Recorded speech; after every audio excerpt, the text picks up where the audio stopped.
Muito bem, queridos. Então vamos para a nossa mensagem nessa noite, Isaías capítulo 28. Pretendo continuar a exposição do livro do profeta Isaías. Tenho pregado tanto sobre Isaías quanto sobre o Evangelho de Marcos, aos domingos mais sobre Marcos, às quintas-feiras mais sobre Isaías. Então, Isaías capítulo 28, nosso texto de hoje, um texto longo, 29 versos. Eu lerei o capítulo inteiro, ok?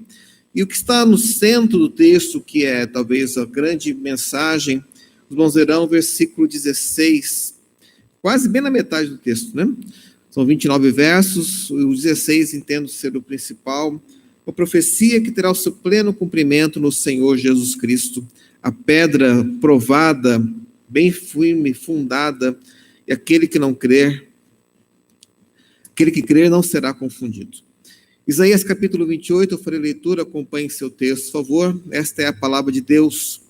Ai da coroa e soberba dos bêbados de Efraim, cujo glorioso ornamento é como a flor que cai, que está sobre a cabeça do fértil vale, dos vencidos pelo vinho.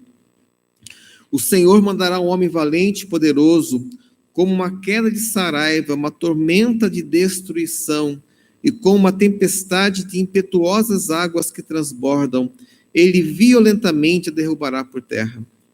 A coroa, a soberba dos bêbados de Efraim será pisada aos pés. A flor murchada do seu glorioso ornamento que está sobre a cabeça do fértil vale será como o figo que amadurece antes do verão, o qual, vendo alguém e tendo ainda na mão, o engole. Naquele dia, o Senhor dos Exércitos será por coroa gloriosa e por grinalda formosa para o restante do seu povo.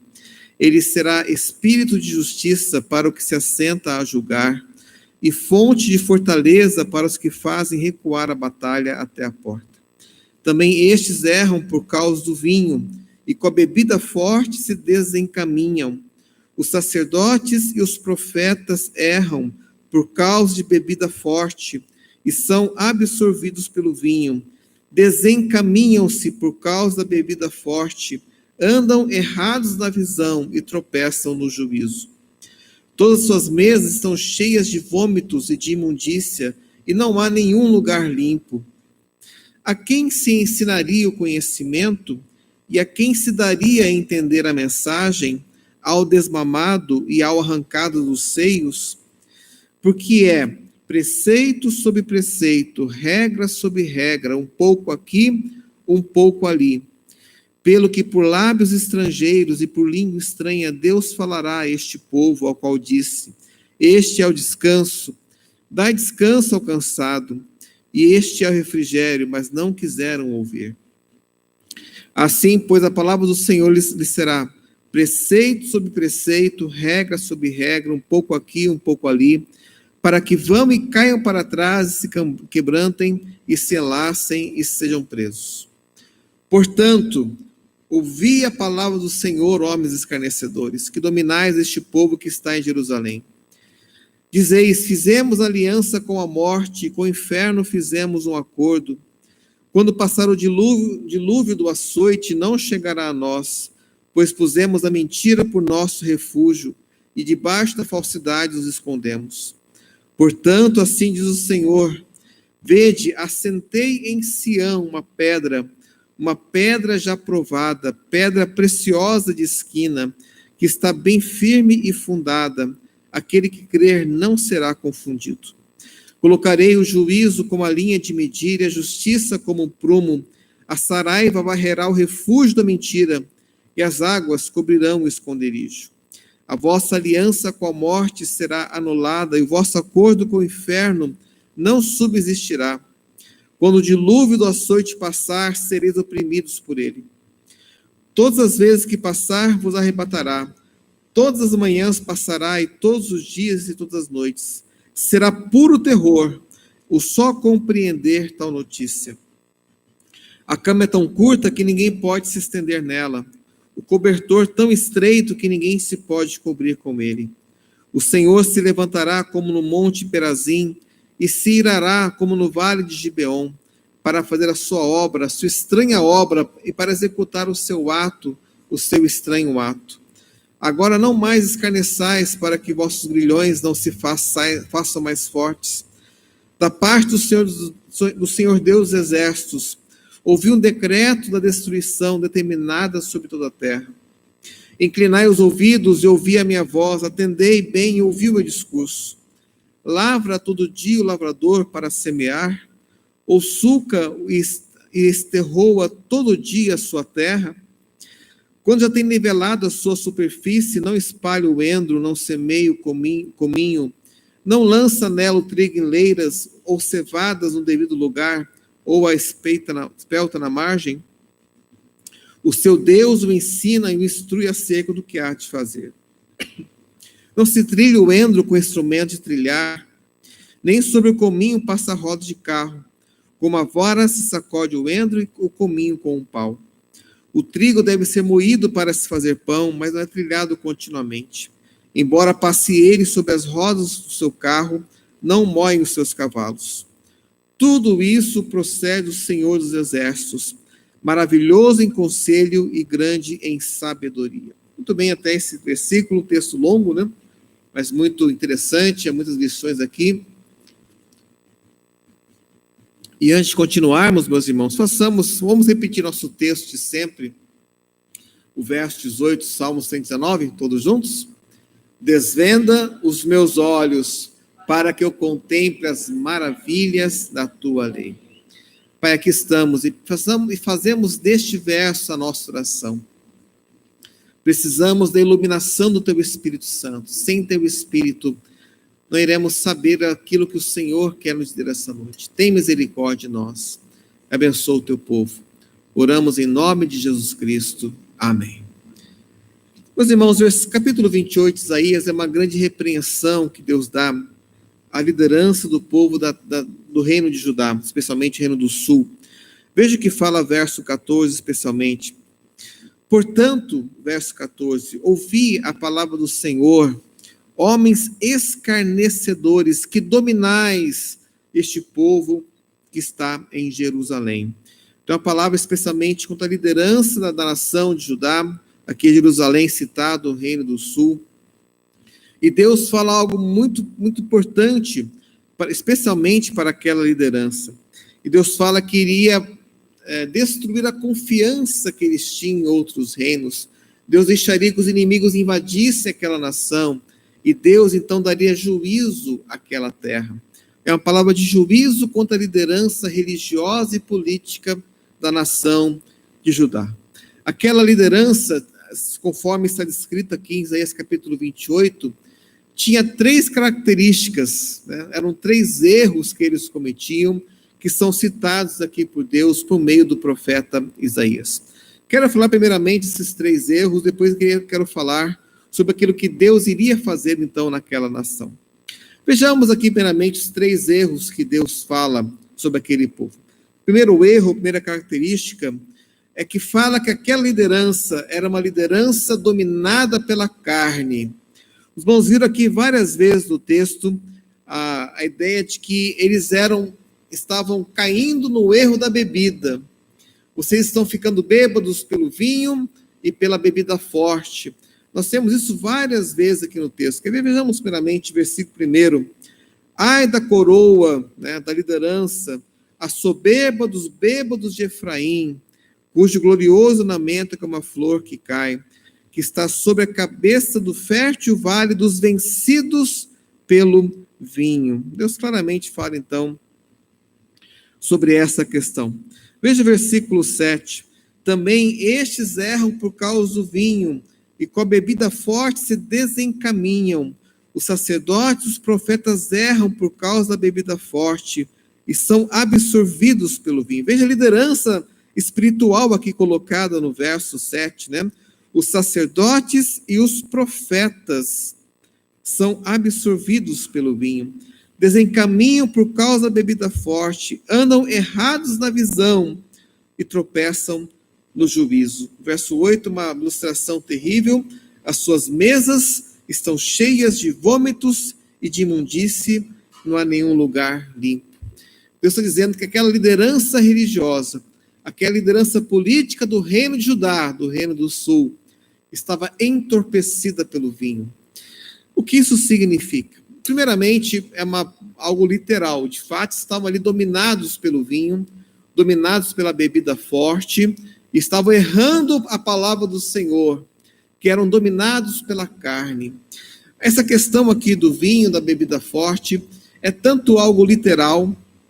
De fato, aqueles sacerdotes e profetas estavam bêbados, né? Literalmente é isso que está escrito aqui, mas também representa que eram dominados pela carne. Aqui o vinho é tanto algo literal no sentido que realmente bebiam bebida alcoólica, mas também é no sentido que as coisas do mundo estavam dominando aquelas vidas. Eram pessoas cheias de coisas carnais e mundanas. Nós temos a mesma ilustração usada por Paulo em Efésios 5,18, um texto bastante conhecido. Não lembro de cabeça esse texto? Efésios 5,18. Não vos embriagueis com vinho, mas enchei-vos do Espírito. Não vos embriagueis com vinho onde há dissolução. E quando Paulo usa essa palavra dissolução em Efésios 5,18, é uma palavra muito forte, muito pesada. Significa bagunça, dá uma ideia de algo que vai para a prostituição, uma desordem, uma palavra muito forte dada por Paulo ali em Efésios 5,18. E quando Paulo usa isso em Efésios 5,18, a questão principal de Efésios 5,18 é propriamente o vinho ou a bebida. Mas o vinho lá citado por Paulo em Efésios 5,18 representa uma dominação carnal sobre a vida de alguém. Quando Paulo cita isso em Efésios 5, ele está fazendo um contraste. E todo o capítulo 5 de Efésios fala sobre isso. De uma vida dominada pela carne, ali representada pelo vinho, uma vida dominada pelo Espírito Santo. Então temos um tipo de pessoa cuja vida é dominada por questões carnais e mundanas, ali representada pelo vinho, e que isso leva a uma vida de dissolução, de bagunça, de prostituição. Aquelas pessoas cujas vidas são controladas pela carne, pelo mundo, são pessoas que terão uma vida como consequência a dissolução, a bagunça, a prostituição, coisas erradas. Mas, por outro lado, aquelas pessoas cujas vidas são dominadas pelo Espírito Santo. E Efésios 5 nos diz a consequência de alguém dominado pelo Espírito Santo. É uma vida em que o falar é um falar doce. É uma pessoa em que há submissão, em que há humildade. É uma pessoa cuja vida é uma vida de louvor ao Senhor, cujo coração há hinos, salmos e cânticos espirituais. Efésios 5 nós temos essa distinção, esse contraste entre uma vida dominada pela carne e uma vida dominada pelo Espírito Santo. São contrastes bem claros. Eu quero ler com os irmãos esse texto, estou citando aqui de cabeça. Já voltaremos para Isaías 28, mas vamos para Efésios capítulo 5. Veja como o apóstolo Paulo ali coloca esses dois tipos de vida bem claramente citados ali. Efésios 5, eu vou começar a ler um pouquinho antes, ok? Vou começar no versículo 6, Efésios 5, versículo 6. Ninguém vos engane, versículo 5. Pois bem sabeis isso, nenhum devasso, ou impuro, ou avarento, qual é idólatra, tem herança no reino de Cristo de Deus. Ninguém vos engane com palavras vãs, pois por essas coisas vem a ira de Deus sobre os filhos da desobediência. Portanto, não sejais participantes com eles, pois antigamente vocês eram trevas. Esse é um tipo de vida dominado pela carne. Verso 12, porque o que eles fazem em oculto, até dizê-lo é vergonhoso. Essa é a vida dominada pela carne. Versículo 15, portanto, vede prudentemente como andais, não como tolos, mas como sábios. Tolo é aquela vida dominada pela carne. O sábio é uma vida dominada pelo Espírito Santo. Verso 17. Pelo que não sejais insensatos, mas entendei qual seja a vontade do Senhor. E finalmente o verso 18. E não vos embriagueis com vinho em que há devassidão. Então o vinho aqui representa o mundo que domina uma vida, a carne que domina um coração. E veja que são dois elementos externos à pessoa. Primeiramente o vinho, um elemento externo que leva para o mal. Obrigado. E depois o Espírito Santo, um elemento externo que nos leva para uma vida correta ao lado de Deus. Você quer saber o que é uma vida cheia do Espírito Santo? Nós temos aqui nos versículos 19 até 21, 4 características de alguém cheio do Espírito Santo. Olhe para o texto, você verá o que é uma vida cheia do Espírito Santo. Uma vida dominada pela carne é o oposto disso. Uma vida em que a dissolução é o oposto que está nos versículos 19, 20 e 21. Note então aqui as 4 características de alguém cheio do Espírito Santo. Falando entre vós, com salmos e hinos e cânticos espirituais. O crente cheio do Espírito Santo tem um falar santo, um falar bíblico, falando entre vós com salmos e hinos e cânticos espirituais. Você quer saber se alguém está cheio do Espírito Santo? Olhe para as suas conversas. Olha para o que ele fala. Ok? Falando entre vós com salmos e hinos e cânticos espirituais. Hoje estava lendo um blog nos Estados Unidos, que alguém falava, um pastor colocava que ele recebeu lá um e-mail em que uma organização, uma empresa estava oferecendo sermões semanais a um certo custo. Você comprava lá, então, pagava uma certa quantia, toda semana recebia um sermão para você pregar na sua igreja, né? E o sermão que ele recebeu de exemplo lá começava com uma ilustração em que naquele sermão lá, estava uma ilustração que usava questões sexuais, né? Palavras até meio duras ali, uma ilustração pesada, de cunho sexual, para se iniciar um sermão. É o tipo de sermão que estavam vendendo lá para as igrejas, e muitos compravam. Entendem como isso é impossível aos olhos de Deus, né? Se nós somos crentes cheios do Espírito Santo, nosso linguajar, nossas palavras serão palavras santas. Dando sempre graças a Deus, uma vida de gratidão, em nome do Senhor Jesus Cristo. Salmodiando ao Senhor no vosso coração, um coração cheio de alegria. E finalmente, verso 21, sujeitando-vos uns aos outros no temor de Cristo. Aqui você vê alguém cheio do Espírito Santo. Aqui está. Essa vida cheia do Espírito Santo é demonstrada na família, versículo 22 até o final, 33. No trabalho, capítulo 6, versículo 1 até o versículo 9. É em casa e no trabalho que demonstramos que somos crentes cheios do Espírito Santo. Contraste entre alguém dominado pela carne e alguém dominado pelo Espírito.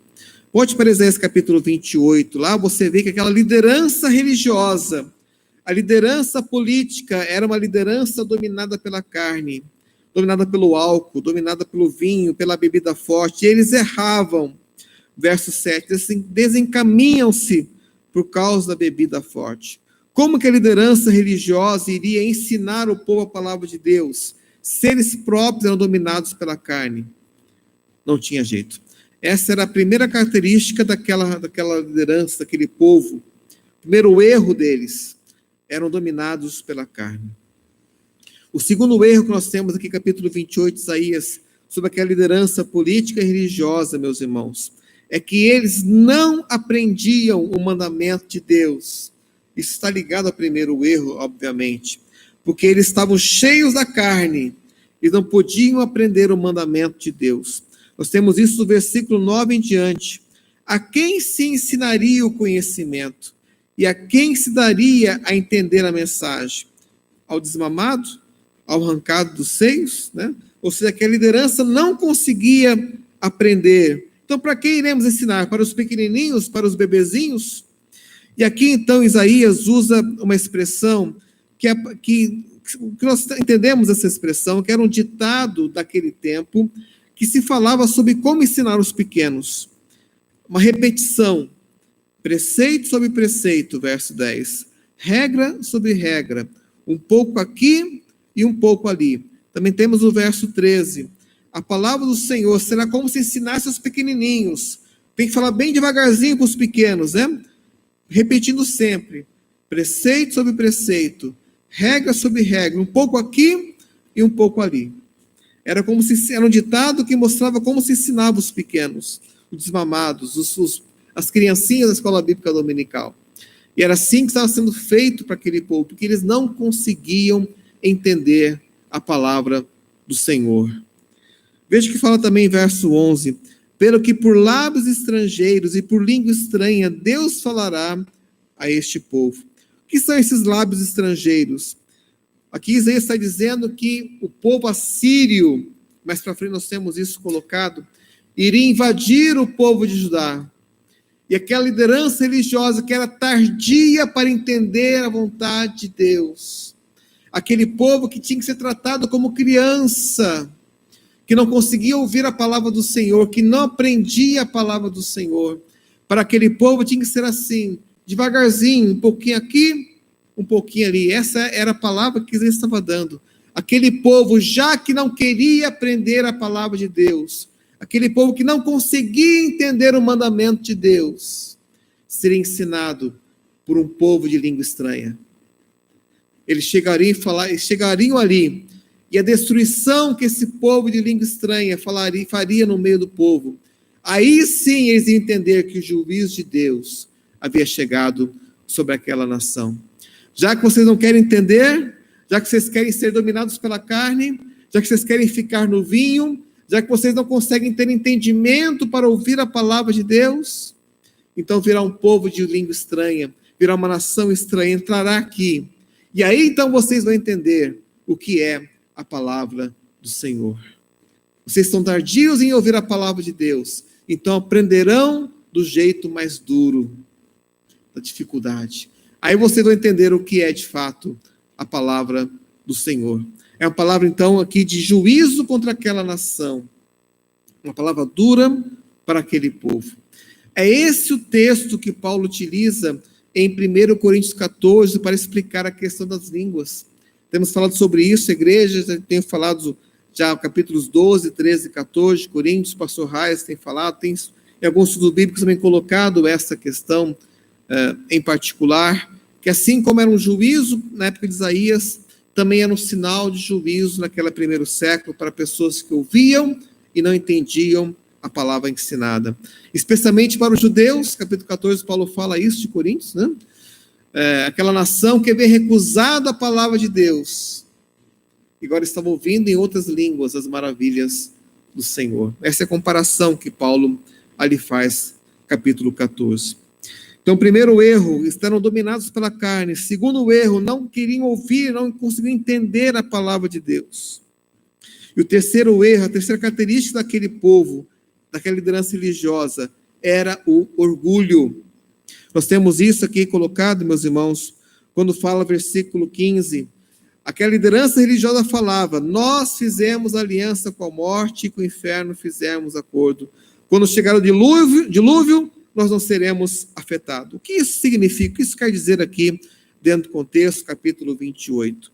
O dilúvio aqui, meus irmãos, representa a destruição que a Assíria iria infligir àquele povo. Aqui no capítulo 28, Isaías compara a destruição que aquele povo passaria com uma grande tempestade. Veja que fala versículo 1, né? Versículo 2. O Senhor mandará um homem valente e poderoso, com uma queda de saraiva, uma tormenta de destruição, e com uma tempestade de impetuosas águas que transbordam, ele violentamente a derrubará por terra. Aqui Isaías, com essa figura, está apontando para a Síria, que iria invadir Judá com uma grande tempestade, com uma grande força de água. Aqui no versículo 15 que nós lemos, né? Ele fala do dilúvio. Quando passar o dilúvio, aqueles homens falavam: não chegará até nós. Mas Deus fala: o dilúvio da Síria vai chegar até vocês. Isaías está falando: preparem-se, está chegando esse povo que irá invadir a nação e trará juízo à vida de vocês. Mas sabe o que eles respondiam quando ouviu isso? Olha, Isaías, não nos preocupamos com o dilúvio da Assíria, já fizemos pacto com o Egito. Historicamente foi isso que aconteceu, né? Israel, o Judá, em vez de confiar no Senhor, quando ouvia falar dos juízos que chegariam pela mão da Síria, Judá, em vez de buscar o Senhor, Judá orgulhosamente foi buscar auxílio no Egito. E essa é a palavra colocada aqui pelo profeta Isaías. Vocês estão dizendo que vocês fizeram pacto com o inferno, com a morte, aqui representa o Egito. Vocês acham que quando o dilúvio chegar, não chegará até a vida de vocês não sofrerão nenhum dano, mas vocês sofrerão dano, sim. Veja que falo mais para frente aqui, versículo 18. A vossa aliança com a morte será anulada, e vosso acordo com o inferno não subsistirá. Ou seja, o acordo que fizeram com o Egito não valerá nada para vocês. Quando o dilúvio do açoite passar, verso 18, sereis oprimidos por ele. Quando a Assíria chegar, vocês sofrerão dano. Todas as vezes que passar, e a Síria passou várias vezes por Judá e por Israel, os arrebatará. Pela manhã passará os dias e pela noite. Será puro terror o só compreender tal notícia. Ou seja, estavam confiando no Egito para se livrarem da Síria, e Deus fala, a Síria vai chegar, e o Egito não vai livrar vocês. A cama é tão curta que ninguém se pode estender nela. A segurança de vocês não é segurança verdadeira. O cobertor tão estreito, verso 20, que ninguém se pode cobrir com ele. Novamente, a mesma ilustração, a segurança carnal que vocês têm, nada vale quando chegar o juízo que Deus mandará à terra de Judá. Deus está dizendo, por meio do profeta Isaías, Judá, o orgulho de vocês é derrubar vocês. Vocês deviam ter se humilhado perante mim, buscar da minha face. Mas vocês foram procurar auxílio em outras fontes, lá no Egito, e aquela terra não vai poder ajudar vocês quando a Síria chegar. Esses eram os 3 erros apontados por Isaías aqui no capítulo 28, pela liderança religiosa. Era uma liderança política e religiosa, dominada pela carne. Uma liderança que não aprendia a palavra do Senhor. E era uma liderança orgulhosa que, em vez de buscar refúgio no Senhor, buscava refúgio em outro país. E Deus fala, a Síria chegará, invadirá vocês. Mas havia uma solução. E quero ir para a segunda parte da mensagem dessa noite. Veja o que fala, meus irmãos, versículo 16. Pois assim diz o Senhor Deus, vede, assentei em Sião uma pedra já aprovada, pedra preciosa de esquina que está bem firme e fundada, e aquele que crer não será confundido. Deus fala para aquela nação, vocês estão buscando ensino e proteção em outros lugares, mas aqui está a rocha em quem vocês devem confiar. Eu vou colocar, eu firmarei, diz o Senhor. Não são vocês, liderança religiosa corrupta. Eu vou colocar em Judá uma pedra que não pode ser abalada. Nós sabemos quem é essa pedra. Essa pedra é o Senhor Jesus Cristo. Isso vale para nós, meus irmãos. A nossa confiança hoje deve se repousar tão somente no Senhor Jesus Cristo. Vamos para Pedro, ver como Pedro coloca essa questão. 1 Pedro capítulo 2, quero ler com os irmãos versículos 6 e 8. Renato, para ler bem texto, por favor, meu irmão. 1 Pedro capítulo 2, versículos 6 e 8. Veja como o apóstolo que coloca, como ele usa esse mesmo texto de Isaías para falar sobre isso. 1 Pedro 2, versículos 6 a 8.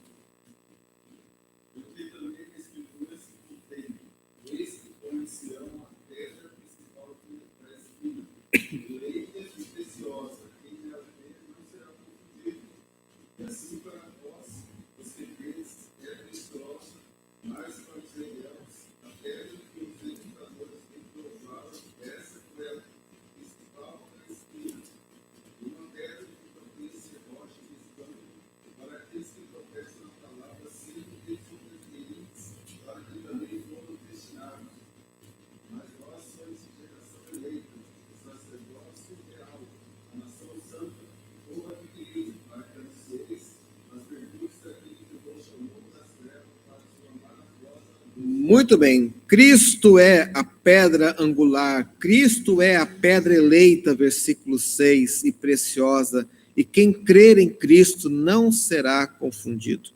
Mas aqueles que rejeitaram a pedra eleita por Deus, a pedra preciosa, escolhida pelo Senhor, que é o próprio Jesus Cristo.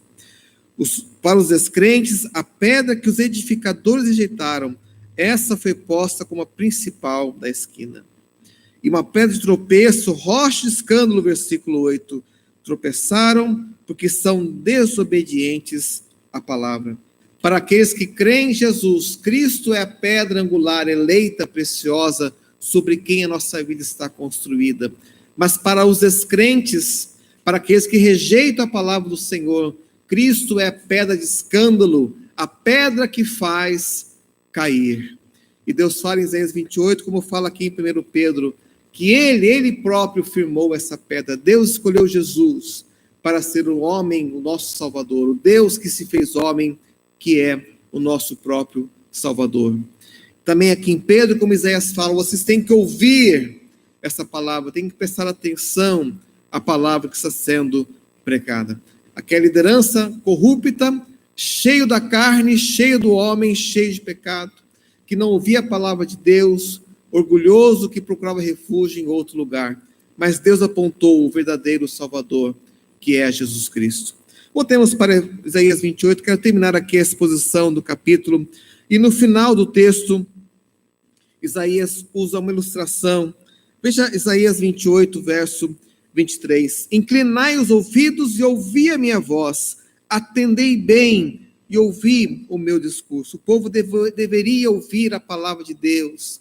Depois que ele fala qual é o juízo que chegaria àquela nação pela Assíria, depois que ele mostrou os pecados da liderança religiosa, estavam bêbados da carne, estavam desobedecendo a palavra de Deus, agora Isaías termina a sua palavra, o seu capítulo, dizendo: povo de Israel, ouvi a palavra do Senhor. E era algo natural. Aquela pessoa que semeia, que é um agricultor, não sabe como fazer. Ele sabe que primeiro tem que arar, depois tem um tempo de colocar a semente, depois tem um tempo de colher. Ele sabe naturalmente isso, porque Deus o ensinou naturalmente. Agora estou dizendo palavras espirituais, essa é a comparação colocada aqui. Aprendam também o caminho espiritual que vem do Senhor. Deixem seus maus caminhos, deixem de fazer tolices e busquem o verdadeiro Deus. Isso é algo maravilhoso, é assim que Deus está ensinando o seu povo, de maneira espiritual. Meus irmãos, tempo que nós vivemos, tempo difícil, né? Nós temos a praga chegando à nossa nação, já está aqui há meses, temos nuvem de gafanhotos chegando, né? Temos a areia do Saara indo para a América. Isso é princípio de dores, não é o final dos tempos ainda, né? Pregamos sobre isso domingo à noite. Quando chegará o final dos tempos? Chegará quando aparecer o anticristo, essa é a palavra do Senhor. Mas essas pragas, esses momentos difíceis nos alertam, nos lembram do sermão profético e nos apontam que o fim um dia irá chegar. E assim como naquele tempo a Assíria era um terror que chegava, só de ouvir falar já infundia terror naquele coração. Quero colocar também, meus irmãos, que hoje é tempo de nós nos preocuparmos, de nos voltarmos para o Senhor, de ouvirmos a sua voz e de colocarmos nossa confiança tão somente na rocha eleita, escolhida por Deus, preciosa, que é verdadeiramente nosso fundamento, que é o Senhor Jesus Cristo. Hoje é tempo de arrependimento, de deixar para trás a falsa confiança e colocar nossa confiança tão somente no Senhor Jesus Cristo. Hoje é tempo de buscar a Deus, enquanto há condições para isso. Quero terminar dizendo que Jesus fala que nos últimos dias seria como o dia de Noé. Pessoas trabalhavam, se casavam, davam-se em casamento, até o dia em que Deus fechou a porta da arca. Depois desse tempo não houve mais salvação. Hoje é tempo de buscar ao Senhor. É tempo de nos voltarmos verdadeiramente para o Deus que pode salvar. Voltarmos para o seu ungido, que é o Senhor Jesus Cristo. Ele é a rocha eleita, ele é a pedra da nossa confiança. Que o Senhor abençoe o seu povo, possamos realmente buscar ao Senhor cada vez mais e mais. Vamos encerrar nosso culto com a palavra de oração, vamos colocar nossa vida perante o nosso Deus nessa noite, vamos orar ao Senhor, que nossa confiança sempre repouse nesse grande Deus que é o nosso Salvador e que juntos possamos buscar a face de nosso grande Deus. Oremos ao Senhor. Pai amado, obrigado pela tua palavra que é viva, que é eficaz, é a palavra do Senhor para a nossa vida. Obrigado pela confiança que nós já temos em Jesus, a grande rocha da nossa salvação. Obrigado porque o Senhor apontou Jesus, o Deus que se fez homem, para ser de fato o nosso grande e poderoso Salvador. Pai, pedimos que o teu Espírito Santo continue a tocar no seu povo. Se há alguém entre nós, alguém que nos ouve, alguém que vai ouvir essa mensagem, que está se enchendo da carne, como aquela liderança religiosa, que não está ouvindo os mandamentos do Senhor.